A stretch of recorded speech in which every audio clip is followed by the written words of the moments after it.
इराक के शहर बगदाद में हजरत इमाम अबू हनीफा रहमतुल्लाह अलैह के मज़ार पर हाज़िरी।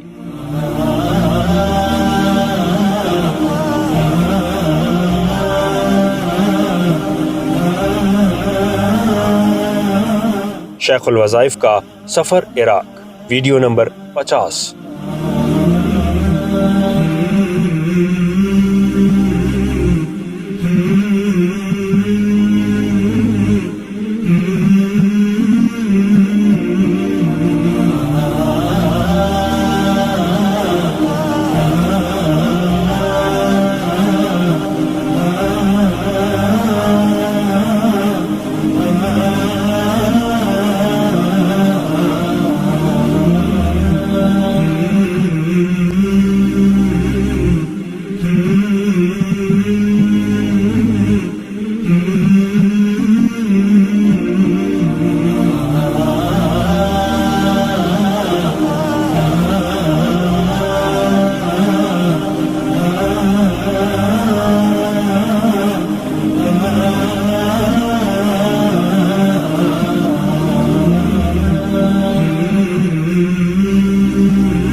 बगदाद में इमाम आज़म अबू हनीफा रहमतुल्लाह अलैह की मज़ार।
مرحبا.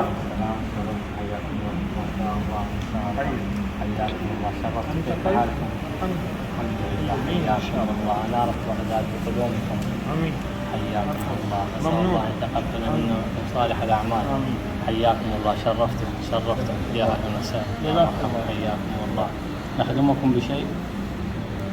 الآن إن شاء الله شيخ سلام. تفضل. زيارة؟ حياكم الله. بعدين إن شاء الله سيارة. حياكم الله شرفتم يا اهلا وسهلا. سلام. खाने की तकलीफ है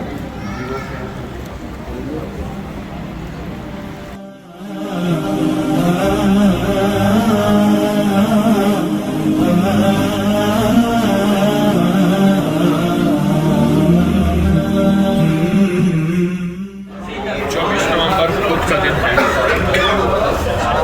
2021 हज़रत इमाम आज़म अबू हनीफा रहमतुल्लाह अलैह के सामने असर की नमाज़ पढ़ी, फिर सुबह का नाश्ता किया हुआ था, तो उनके मज़ार के सामने खाना खा रहे हैं, फिर दोपहर का समझ लें या शाम का खाना। इराक़ी खाने हैं, छोटी छोटी चीज़ें होती हैं, अरब के खाने बहुत लजीज, ज़ू हज़म। अभी खाना आना है, ये खाने की शुरुआत है, अभी खाना आना है। मैं एक बात पे हैरान हूँ क्या हस्तियाँ थी, क्या मेहनतें करती गई। आज हमने बहुत अच्छे दस्तरखान लेकर भी हम उनकी हाज़िरियाँ दे रहे हैं। उन्होंने क्या कुर्बानियाँ की थी, उन्होंने क्या उम्मत के लिए उम्मत के लिए